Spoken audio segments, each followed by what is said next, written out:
Madame, Monsieur, bonsoir. Merci de nous rejoindre pour cette nouvelle édition à la une de l'actualité. La Palestine pleure un nouveau martyr en ce début du mois du Ramadan. Les incursions des colons sionistes à la mosquée Al-Aqsa, elles aussi, se poursuivent. Le ministère palestinien des Affaires étrangères appelle la communauté internationale à réagir.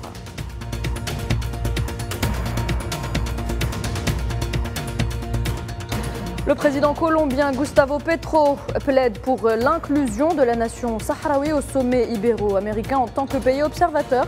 Un geste politique fort qui confirme l'avancée diplomatique de la race.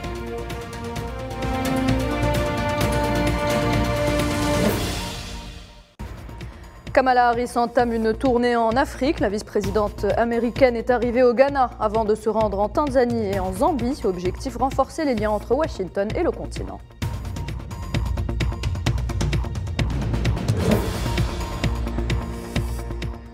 Le Honduras rompt ses relations diplomatiques avec Taïwan et reconnaît Pékin, un revers pour Taipei qui perd encore un allié et qui n'est plus reconnu que par 13 États dans le monde.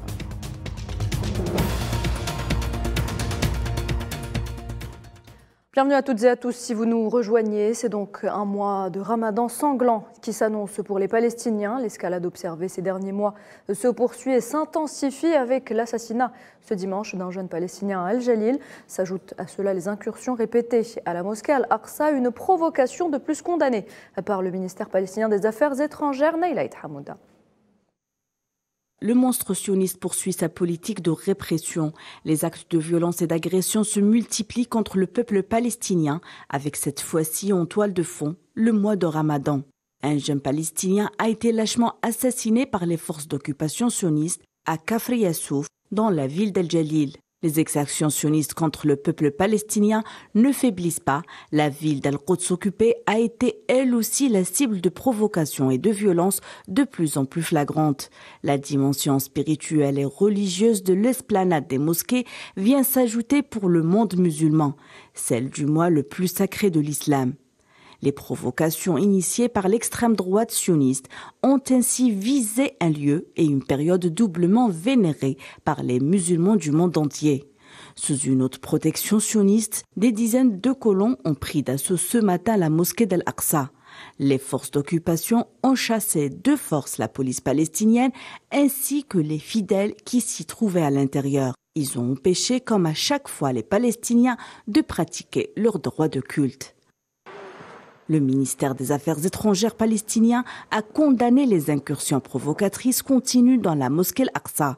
Il tient l'entité sioniste pour premier responsable de cette escalade dangereuse. Il la qualifie comme étant un véritable crime et une atteinte au troisième lieu saint de l'islam et au mois le plus sacré chez les musulmans. La brutalité sioniste se poursuit. 3 jeunes Palestiniens ont été arrêtés tôt ce matin dans le camp Nour Shams, à l'est de Tolkaram, après avoir perquisitionné leur maison.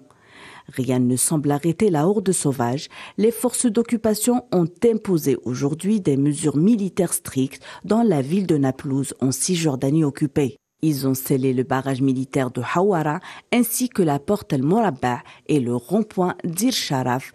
Ces fermetures ont causé des embouteillages en raison de mesures de fouilles. Il est vrai que ces pratiques sont loin d'être nouvelles, mais la double sacralité du lieu et du mois en a peut-être décidé autrement, provoquant une onde de choc dans le monde musulman. La 32e session du sommet de la Ligue des États arabes se tiendra le 19 mai prochain à Riyad en Arabie Saoudite. Le sommet sera précédé par de plusieurs réunions préparatoires au niveau des hauts fonctionnaires et des ministres.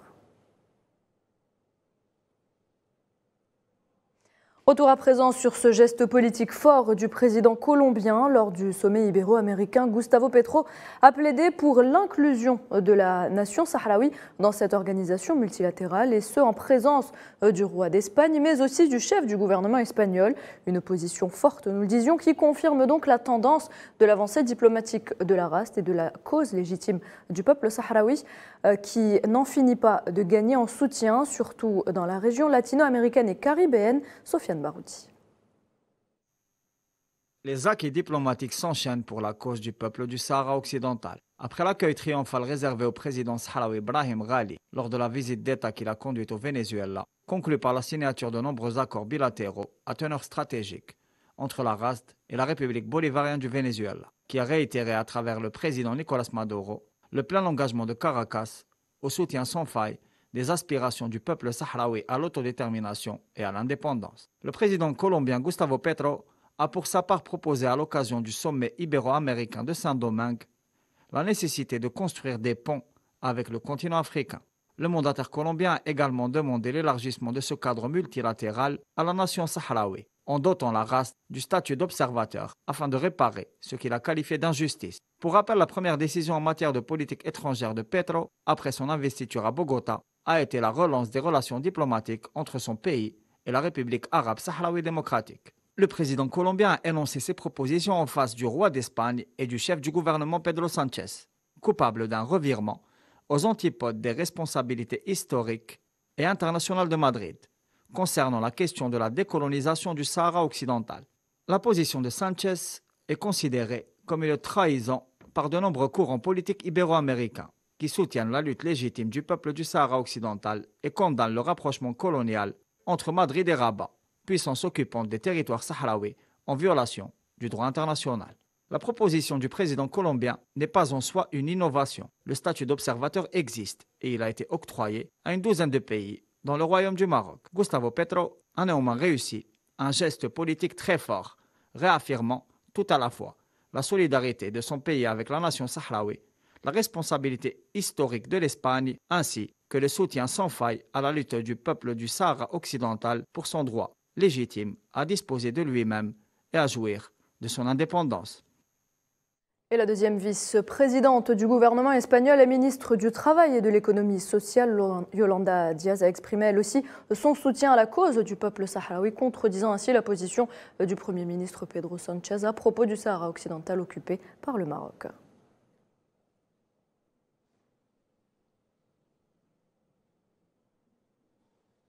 En ce début du mois sacré du Ramadan, la fièvre inflationniste repart à la hausse en Tunisie. Cette période se traduit traditionnellement par une hausse de la demande accompagnée d'une augmentation vertigineuse des prix des produits de large consommation.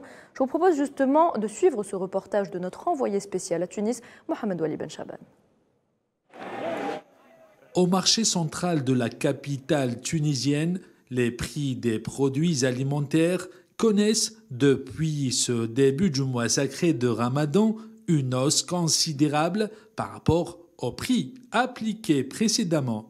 L'envolée de la mercuriale est particulière cette année, pesant lourdement sur la bourse des citoyens. Le mois de Ramadan est incarné dans le fond du peuple tunisien, très authentique dans ses valeurs. Ces principes ne sont pas nouveaux pour nous. Durant le Ramadan, les gens célèbrent ce mois béni, même si les prix enregistrent une hausse, nous devons s'adapter avec le phénomène d'inflation.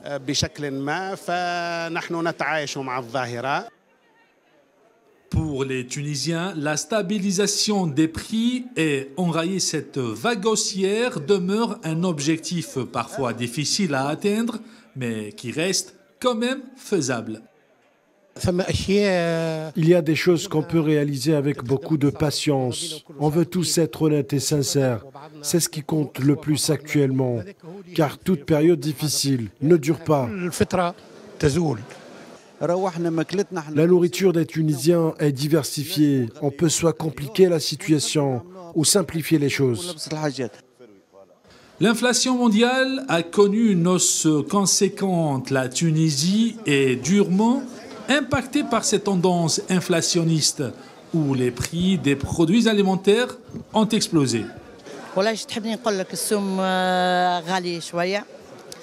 Qu'est-ce que tu veux que je te dise? Les prix sont chers, le citoyen tunisien n'arrive pas à subvenir à ses besoins. Les prix se changent entre le matin et le soir. Le panier des petits ménages vaut 50 dinars tunisiens, c'est cher. Certainement que le pouvoir d'achat des Tunisiens est en baisse constante à cause de la conjoncture. L'envolée des prix des produits alimentaires aggrave la perception de l'inflation chez les petites et moyennes bourses et complique davantage la gestion des dépenses. Consommer au cœur de la cherté de la vie n'a surtout pas empêché les Tunisiens de faire leurs emplettes pour bien préparer le Ramadan. Depuis Tunis, Mohamed Ouali Ben Chaben, Al24 News. Et on reste en Tunisie où les gardes-côtes ont annoncé avoir retrouvé 29 corps au large des côtes tunisiennes. Il s'agit de 29 migrants morts dans le naufrage de 3 embarcations. Les gardes-côtes ont également annoncé avoir secouru 11 autres migrants de plusieurs nationalités africaines. On reste en Afrique, justement, au moins 7 civils, dont une femme, ont péri hier samedi dans une nouvelle attaque attribuée aux rebelles ADF au nord-est de la ville de Beni, dans le Nord Kivu, en République démocratique du Congo. Suite à cette attaque, l'armée de la RDC a affirmé avoir tué également hier, dans la même région, 20 terroristes des ADF, des rebelles affiliés à Daesh, accusés de tueries répétées de civils dans la région.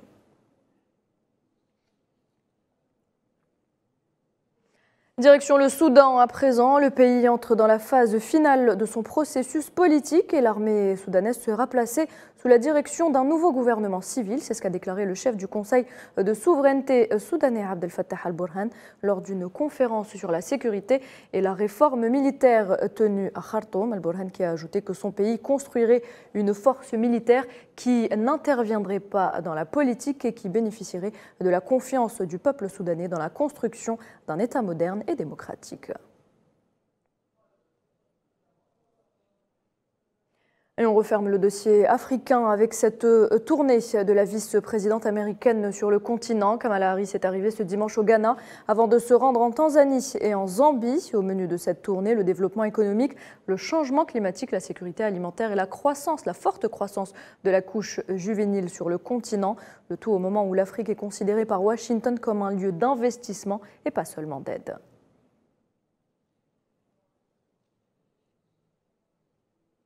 What an honor it is to be here in Ghana. Quel honneur d'être au Ghana et en Afrique.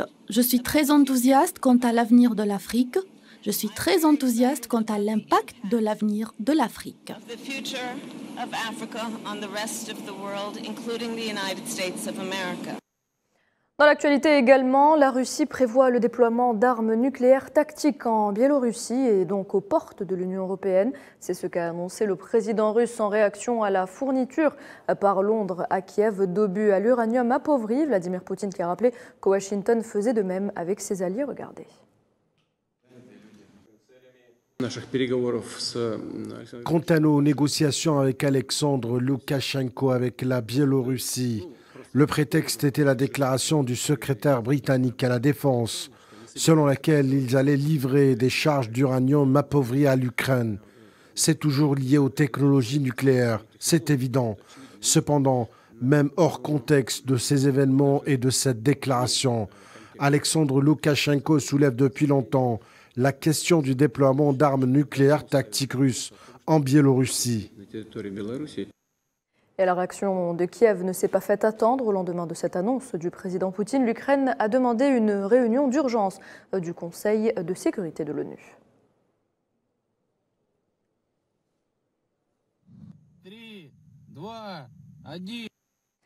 Dans un autre dossier, à peine quelques heures après avoir annoncé la rupture des liens diplomatiques avec Taïwan, le Honduras a déclaré soutenir le principe d'une seule Chine et informer la mise en place de relations officielles avec Pékin. Taipei n'est désormais plus reconnu que par 13 États dans le monde. Alors, et quelle sera justement la réaction des États-Unis face à cette annonce? Je vous propose justement d'écouter cette analyse de l'expert en géopolitique Manuel Pouchelet. Il intervenait dans notre Midi Info. La réponse des États-Unis, si vous voulez, s'est faite dès la déclaration du ministre des Affaires étrangères hondurien. Les Américains ont exprimé la chose suivante. Ils ont dit que la Chine promettait beaucoup et ne donnait rien.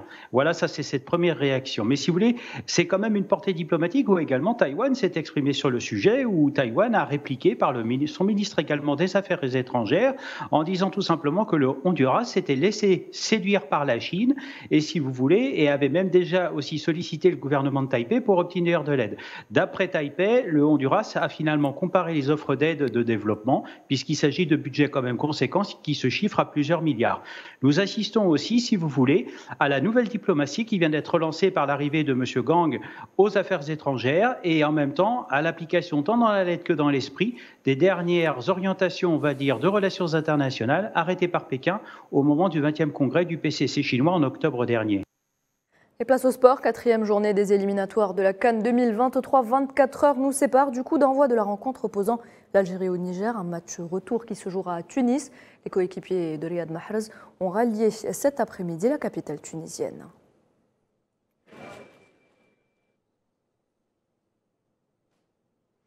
Tunis où se trouve justement notre envoyé spécial Mohamed Wali Ben Chaban. Bonsoir Mohamed.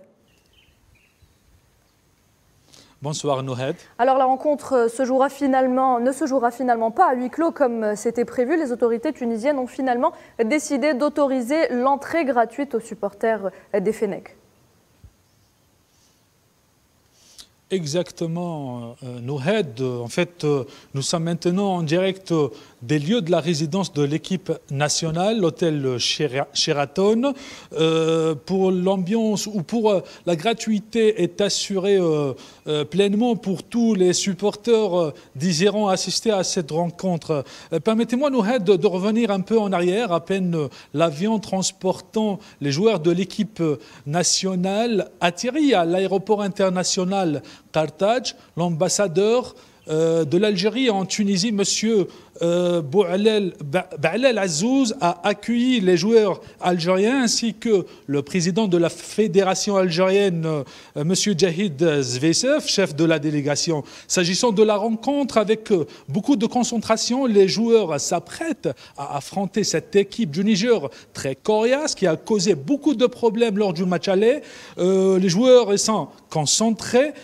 Ils veulent aborder cette rencontre avec beaucoup de détermination pour empocher les 3 points dans le cadre où cette rencontre qui s'inscrit dans le cadre de la 4e journée du groupe F des éliminatoires de la Coupe d'Afrique des Nations 2023 prévue en Côte d'Ivoire. Mathématiquement, l'Algérie est pratiquement qualifiée pour cette compétition continentale, mais les joueurs, comme je l'ai dit, sont déterminés pour gagner les 3 points, mais aussi pour améliorer la prestation, plus ou moins, qui était... Pardon ? Très bien, Mohamed Wali Ben Chaban, très bien. Donc on attendra la dernière séance d'entraînement ce soir avant la rencontre de demain. Je rappelle que vous étiez en direct depuis Tunis et football toujours avec le retour de la compétition à domicile en Russie. 1 an après le début de l'opération militaire en Ukraine, un sujet signé Salah Faisal. Un an après le début du conflit russo-ukrainien et l'expulsion du football russe de la scène internationale, la suspension des clubs et les équipes nationales et la décision de délocaliser la finale de la Ligue des Champions à Paris, celle qui a été prévue à Saint-Pétersbourg et qui devait se tenir au stade Krestovski. La Russie est revenue au football sans faire de bruit. Le mois dernier, les ministres des sports russes et iraniens ont signé un mémorandum d'entente mutuelle, s'engageant à renforcer leurs liens sportifs.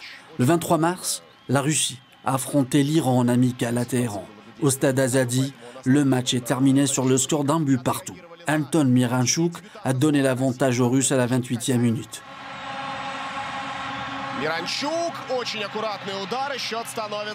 Au début de la seconde période, l'attaquant de Porto, Mehdi Taremi, a égalisé pour l'Iran sur pénalty. Ce dimanche 26 mars, au stade Krestovski de Saint-Pétersbourg, surnommé Gazprom Arena, l'équipe nationale russe dispute son premier match à domicile en 1 an et demi. La Russie affronte l'Irak, champion du Golfe pour la première fois de son histoire. Un spectacle et un programme de divertissement a précédé le match qui a débuté à 18h russe. Ces dernières semaines, la Russie a de plus en plus fait des ouvertures vers la Confédération asiatique de football. La fédération russe envisage tous les scénarios. L'UEFA est une priorité, mais les restrictions poussent la fédération russe vers l'adhésion à la Confédération asiatique, qui donnerait à la Russie une possibilité de qualification pour la Coupe du Monde 2026. Petit à petit, la Russie fait son retour sur la scène internationale. Et on arrive à la fin de cette édition. Merci de l'avoir suivi. L'actualité continue sur Al24 News. À demain.